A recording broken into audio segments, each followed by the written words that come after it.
Yes, we are live. Good afternoon, everyone. My name's Paul Bursey, and welcome to SuccessCafe.tv. And I'm based in Essex in the UK, and my co-presenter, if you'd like to introduce yourself, young Warren. I certainly would, now that I'm getting myself settled. Sorry about the disruption there, folks. Warren Connolly here, coming to you from a snowy and cold Hungary. Near So Budapest. I'm just getting myself near Budapest. So I'm just getting myself settled in. Yes, and as I do, I just want to have a shout out quickly to everybody that's going to be watching this live or recorded. Is that Paul and I, this month of January, we're looking for 6 individuals to work with personally. And what that means is that Paul and I, we've decided we want to show people a different way of how we do our business. And we want to work with 6 individuals along the journey, whatever that journey is and however long it takes until that person is successful. Until each individual is successful. That's our commitment to ourselves and to our businesses. And this is what we want to do. We want to work with 6 people this month. So yeah, give us a shout out, reach out to Paul or myself, and make sure you touch base with us as soon as possible, because we're already 4% into the year. So let's get going. Time to get going, folks. Time accelerates, or so it seems. Yeah. So welcome to Facebook Live, people, and Facebook, and obviously this also goes out as a podcast. So I will apologise now. Sometimes we forget we're doing a podcast as well, and because we see things visually as well on here. But today's subject very important, and it's getting more exciting as the year is moving on. Today's subject: adopt a no excuses approach. And look, we've all been there at some stage. We've all made excuses for different things, and so what you've got to try and do is trying to eliminate excuses from your life as much as you can.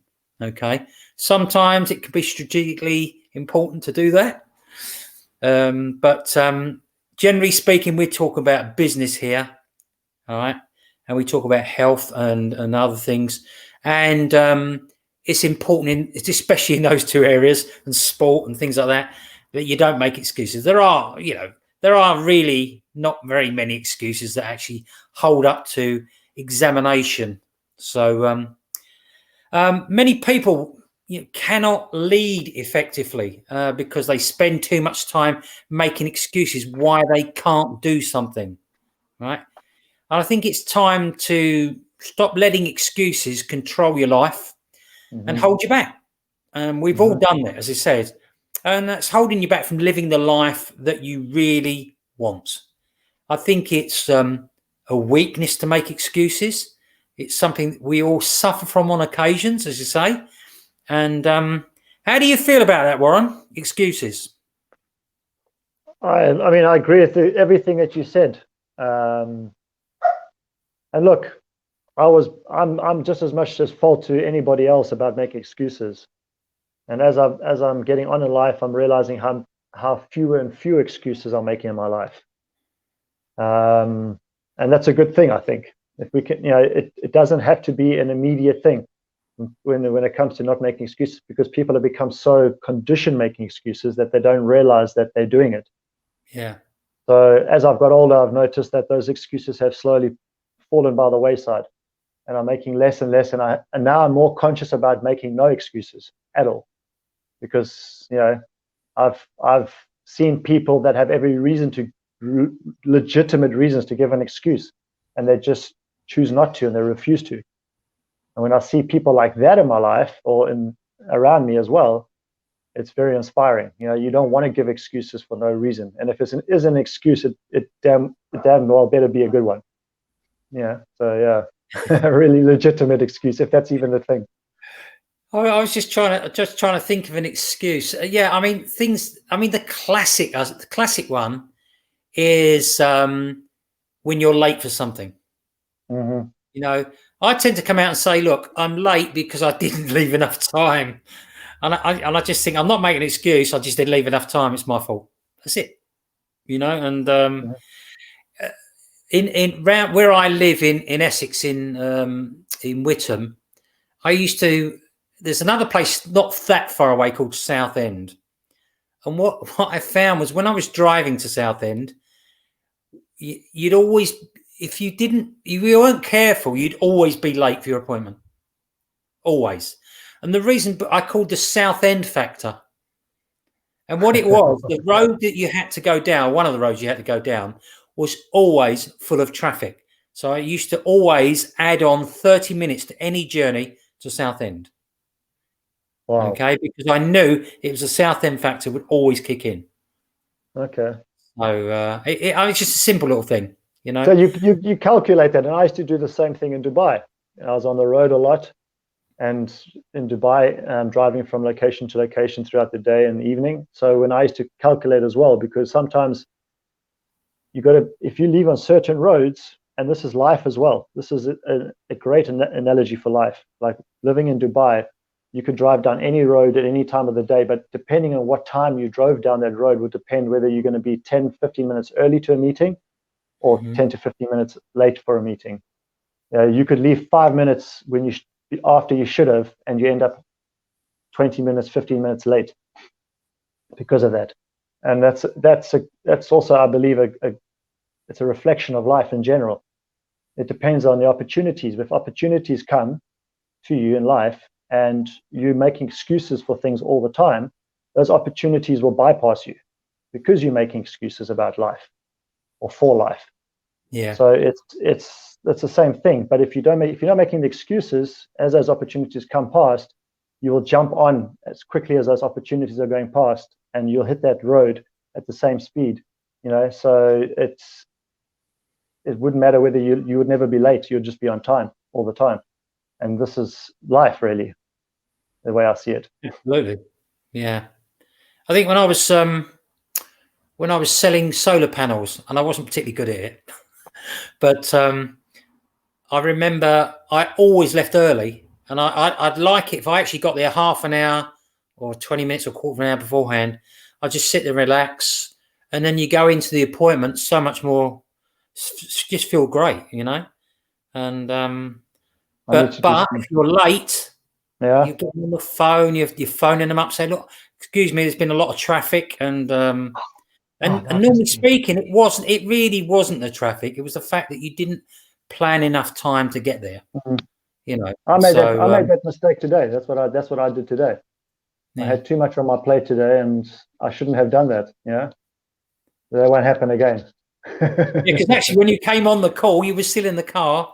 I was driving down a mountainside, making my way to the main road. Yeah, I was having visions of calling the air sea rescue. No, not that kind of mountain road. No, not that kind of mountain road. No, we're talking about the suburb here, but. Yeah. Anyway, so making excuses is really a negative attitude, or it is part of having a negative attitude, and that leads to negative actions, and it has a knock-on effect. Would you agree with that? Yeah, it does, because negativity begets negativity. It breeds negativity. You can have a room full of happy people, and all you need is one person to walk in a foul mood, and it affects everybody immediately. So it's just the same with your actions, inactions, your mood, your energy. It's the same with everything. And once you're in that place, then that's when it just kind of breeds more and more and more, and it gets stronger and stronger. Then it's difficult to get out of that. And it's insidious in a way, although you don't realize it when you're making the excuse. And I would liken it to a goldfish bowl full of water that you drop one very, very minute drop of ink into it. Okay.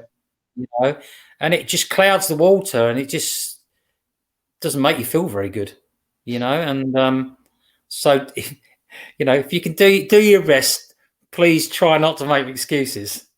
And that's for me as well as Warren and everyone else. So, yeah. And I think, look, I wouldn't say it's as bad as being pathetic, but it's not far away.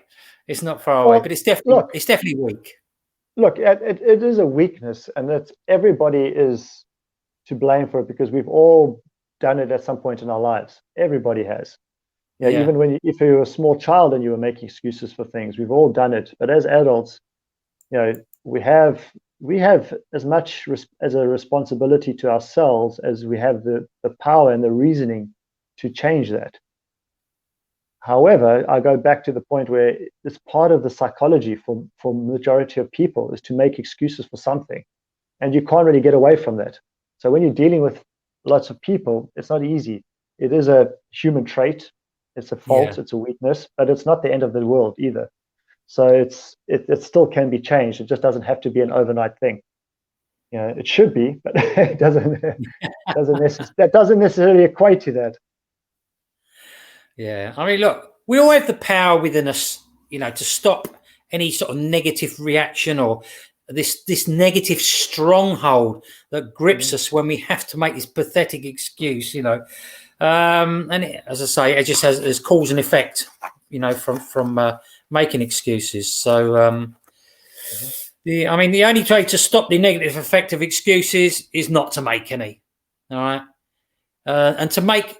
Really, I suppose, to make an immediate shift to being, immediate shift definitely in mindset, but to making sure that you don't employ the excuse, and just tell the truth. If you're, I think that's part and parcel of it.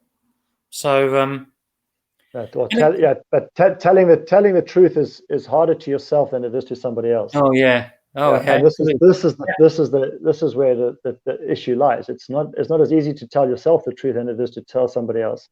It really isn't. I mean, you got to face the truth yourself rather than have somebody else tell you that. So it's much harder that way. I see it the way that with most people. And again, it makes it. I know, because I've been through it and I remember what it was like. Making excuses all the time. And the more you make excuses, the further away from, I don't know how this is going to come across and how this is going to sound, but the further away from love you are. Okay, because you're not taking 100% accountability and a responsibility for your life when you're making excuses. And it may seem harsh or sound harsh, but it's the truth. You're further away from love because you're not taking 100% accountability. And this is one of the challenges of being 100% accountable. Taking action is one thing as well. It's taking action. You've got to be 100% accountable to take action. Otherwise, you're a dead ship. You're a ship dead in the water, really. Well, yeah. I mean, because the thing is, when someone is an action taker, they tend not to think about excuses. Because you tend to want to get on and as you say, because of accountability, if you get used to being accountable, you're more likely not to make an excuse because 100%. It's pointless. If you understand the value of being accountable as well. Absolutely. Accountable is a nice word. I'm 100% accountable for my life. Okay, how? Show me how. Show me how you're 100% accountable for your life. When you can show me, and I'm not perfect with this either, but when you can show me what accountable looks like in your life, then I'll say, okay, now you understand what being accountable is. I think that some people make a career out of excuses. Yes, most definitely. I'm not going to name anyone here, but they know who they are. No, I'm really joking. Look, until you make that shift in your mindset, you'll continue to make excuses. And ask a snitch. They'll know. They'll tell you. Oh yeah, absolutely. Ask her, yeah. They try and lessen their guilt. They try and play down their wrongdoing. All right, but it will definitely hinder your progress, especially in business. And I like the fact about we're talking about excuses, but what we're talking about is a lack of action, really. Because action takers are just, I don't know, they're just more responsible, I think, assuming they're pretty smart, you know. But that's what I think. I mean, I can think of many action takers that never made excuses for their lives or in their lives, that didn't do many responsible things either. You know, some people that are action takers that don't make excuses for their lives, they've done some pretty horrible things too. Yeah. Because just their point of view is very different. But look, I was thinking of something I wanted to say about taking action and stuff. Yeah, I'm at fault, like, for my own business this last year, 2020. In the beginning of the year, I was on fire. I was cooking. I was taking a lot of action. And especially when COVID came around initially, you know, I was pushing myself and trying to motivate as many people as possible to keep pushing and keep adapting and keep changing, keep moving. And then I slackened off towards the end of the year, and I started making excuses, and I wasn't taking action. And then because I wasn't taking action, I was making excuses. Because I was making excuses, I wasn't taking action. So then it became this vicious cycle. Yeah, hamster wheel. Yeah, the hamster wheel. Yeah, and so I'm at fault with that as well. That's just recent. That just happened now. But I've decided this year it can't be it's not a sprint. It can't be, and it's not going to be. It's got to be a marathon. This is a lifelong project. Nothing else other than a lifelong project. Lifelong project. You're right. Absolutely. Most definitely. And whether it's with you and I, or whether it's with 10 other millionaires, it doesn't matter. You understand? It's a project, and it's lifelong. And this is about another thing with regards to accountability, action, and making excuses. Is it a sprint for you, or is it a marathon? Because if it's going to be a marathon, the excuses kind of fall away quite quickly. You realize that you're going to face some hardships and all these kind of things along the way, but you're going to have loads of fun at the same time. And you realize that when you drop those excuses, you realize it immediately. So and that's in anything in life, really. Anything in life. So, well, going by what you're saying, we've all slackened off when we shouldn't have done. Again, some people make more of a.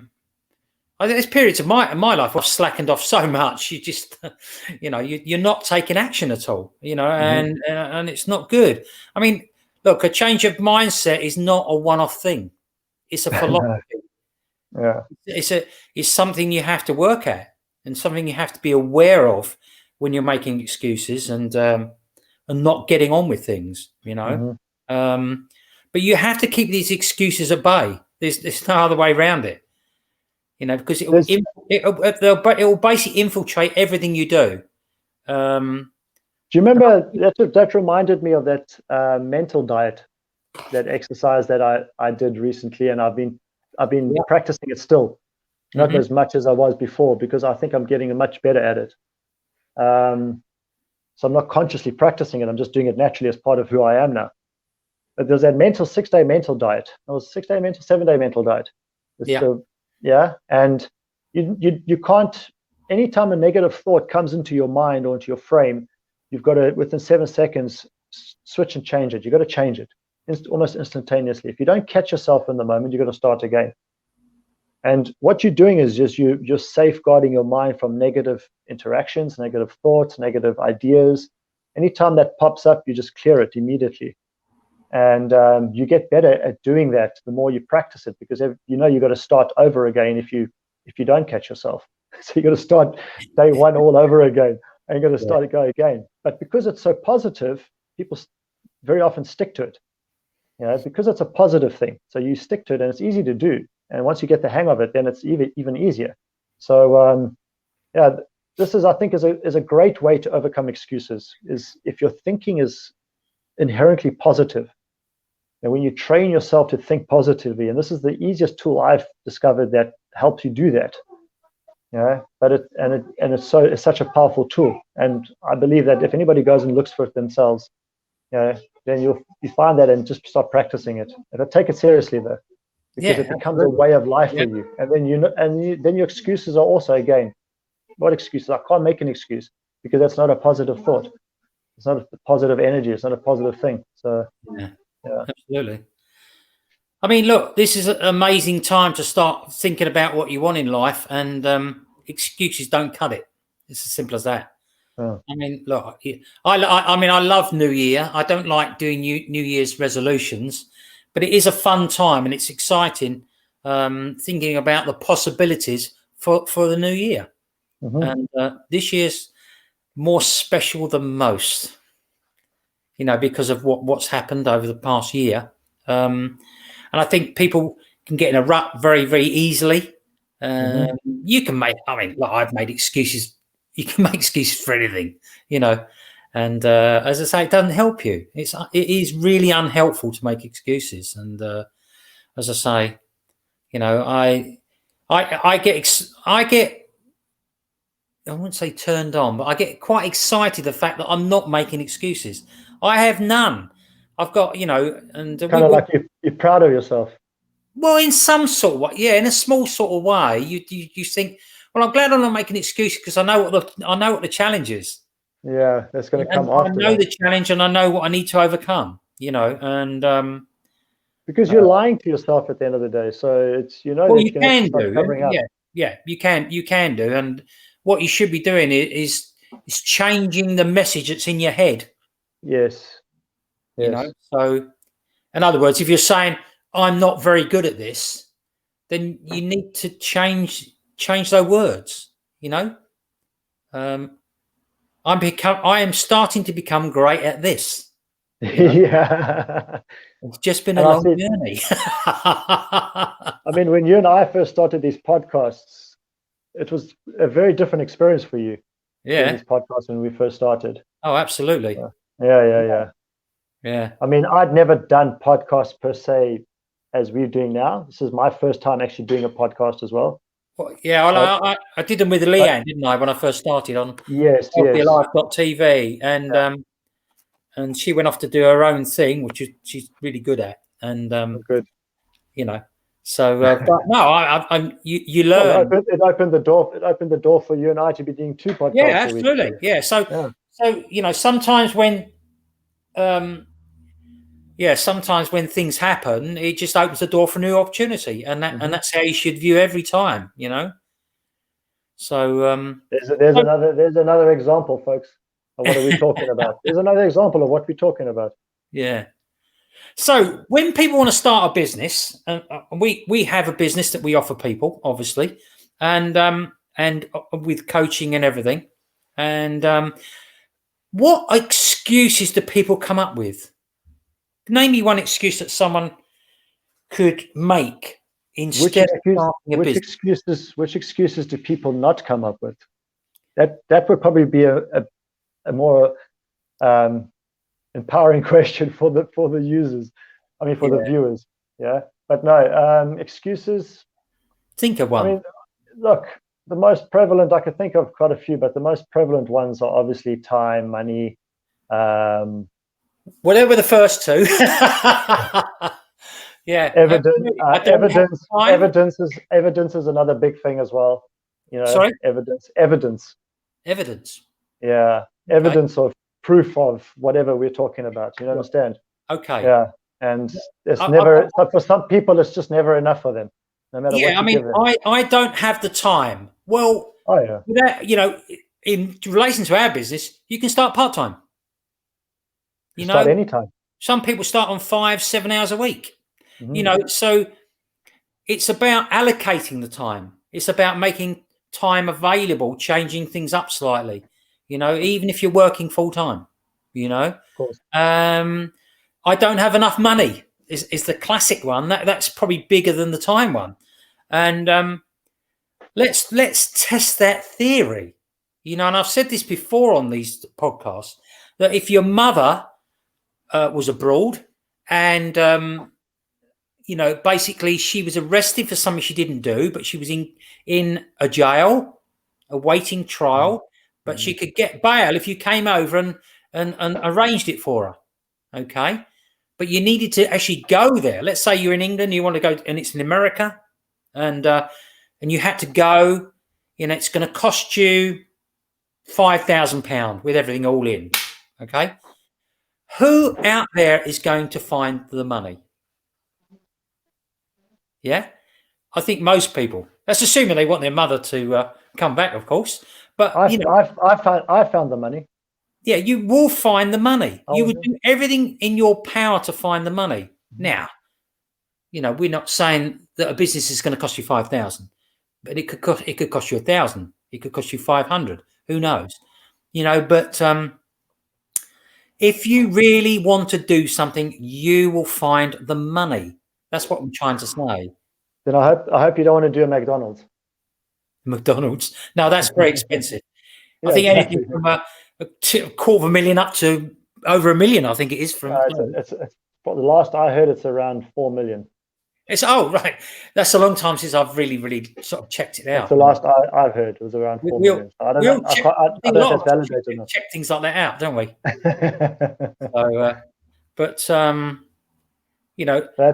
Never let your excuses stop you from getting something you want. That's what I say.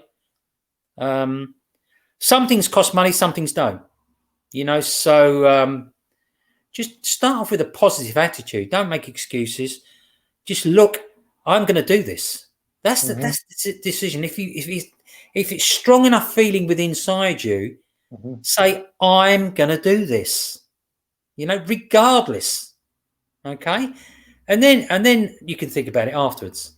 Don't. But a lot of people say they'd like to start a business, but never do. It could be because they're weaker. It could be that they've got an excuse.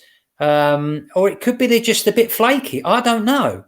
Some people also just don't know how to say no. Some people just don't know how to say no. Yeah, I would say. And if you're dealing with certain cultures, especially, they just don't understand. They can't. For them to say no, it's dishonorable.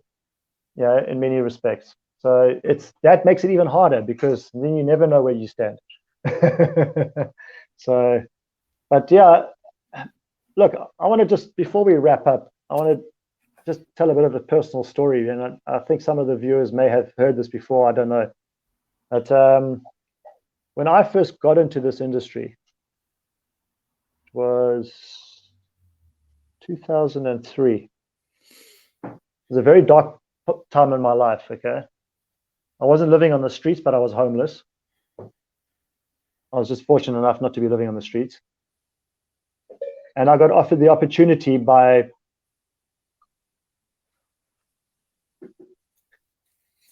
Still happens. I got offered the opportunity by my best friend to get into this industry. An opportunity to meet somebody that would introduce me to an industry that would help me to get myself back on my feet. That best friend, Dave Ives knows him. He knew him quite well. He subsequently passed away.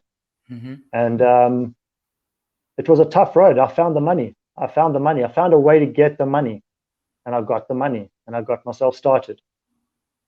And it helped me get myself back to the place where I could feel proud of myself again, and I could respect myself a little bit better, and then get moving. And I've been in and out of this industry because of circumstances from sometimes geographical circumstances or whatever. So it's been times I haven't been doing this business or being in this industry, but I've always come back to it. As soon as the opportunity arose, I always came back because this industry helped me get me back on my feet again. I was in a really dark place, and that opportunity that I was given, I was almost about to tear up there. It literally saved me in many ways, not exclusively. Obviously, I had a large part to do in that, but the opportunities helped save me. So yeah, and you can't make an excuse thereafter in that regard. That's right. Yeah. But we like to work with people who are hungry to build. We like to work with people who are coachable and they will listen, because obviously most businesses like McDonald's even, they have a system, and one of the things that affects people when they get in business is overwhelm and confusion, so we believe, Warren and I, we believe that everything should be simple. And easy. Now that doesn't mean to say you haven't got to work hard, but everything should be easy to take in. And we've both agreed now we work in threes. So when we work with people, we never overload them, ever. and I say it's, but there's lots of things that stop people coming in. There's not just those excuses we said. There's things like fear, and that would cover quite a lot of things. But the great thing is that with fear, if you've got someone who can guide you and work with you, take you by the hand, show you the way, then that fear can dissipate very, very quickly. Okay. Also, the other thing is difficulty. Now, people don't do things because it falls in the too difficult column. Okay. And again, if you've got someone who's actually taking you by the hand and showing you how to do things, obviously the difficulty factor it just goes. And the last one is belief, and that you can build up as you go along. Yeah. And those are the three of the big things that really affect people. So would you agree with that? 100%. I mean, otherwise we wouldn't be doing it because all three of those affected me. So that's once you learn the tools on how to overcome all of that and get through, then it just makes it so much easier. So I've been through that, and I want to help and teach people an easier way. Absolutely, and we talk about this all the time. So we're both on virtually identical thinking. Not in everything, because he supports Arsenal, but yeah. Well, if you believe you can do it, no matter what, you'll never let an excuse stop you. It's as simple as that. And this is what this is about. It's about excuses today. Nothing is too difficult. Take immediate action. Come and talk to us. Whether that's to join us in business or you just want a few pointers, we're quite happy to talk to anybody at any time. Because I think everyone in business should help everyone. I agree. Oh yes. If more people had that mindset, then business would just be easier, and it would be more abundant and bountiful. You know what I mean? Yeah. Business would just be different if everybody had that mindset. But yeah, we still think we need to compete against each other. Many people, I think that's the way life works. We have to compete against each other.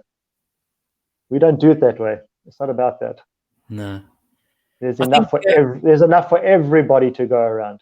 That's the truth. Absolutely. That's the truth. So, I mean, anyway, the last thing I was going to say was that life can be scary sometimes. Okay.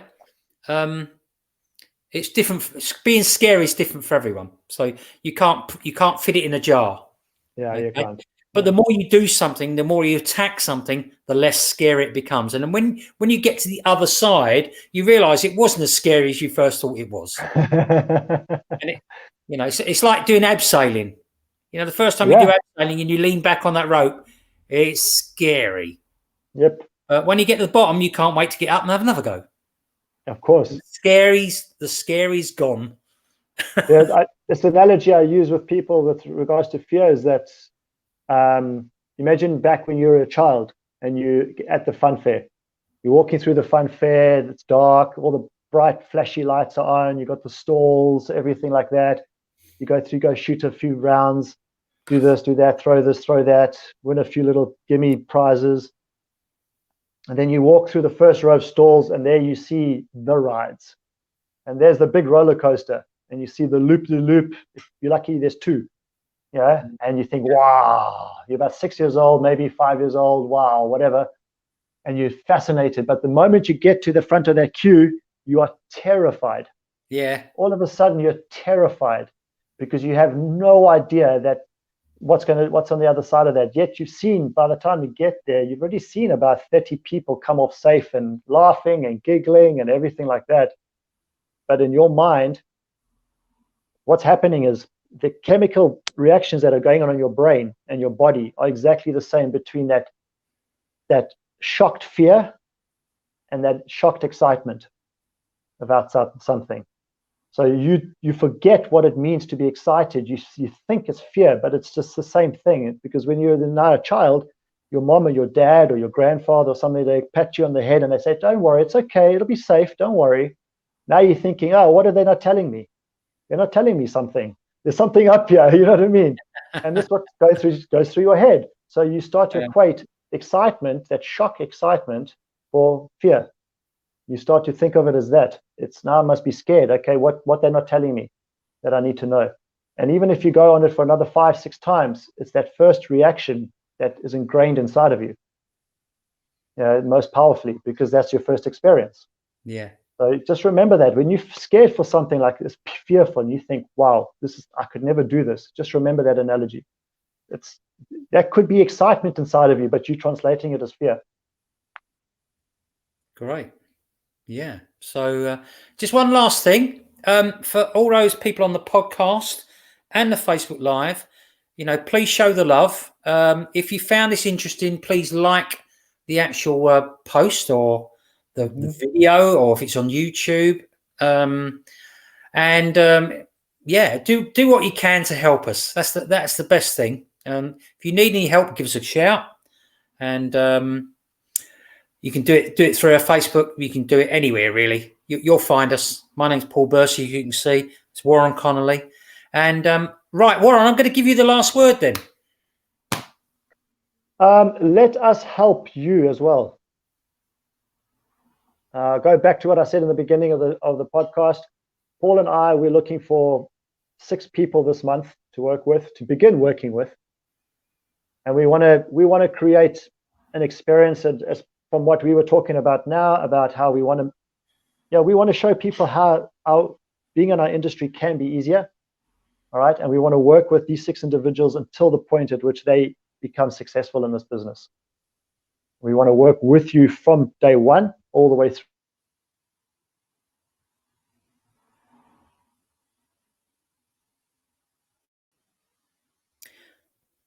Now, I don't know if it's my internet that's lost here, but Warren, are you still there? Okay. Oh, something happened there. I don't know. I don't know. I don't know if it's your internet or mine, but just, do you want to finish it? Yeah. So, we want to take you through an experience, a journey, working with us 6 people from the beginning to the end, to the point where you become successful in this business. This is what we want to. It's this experience that Paul and I want to create.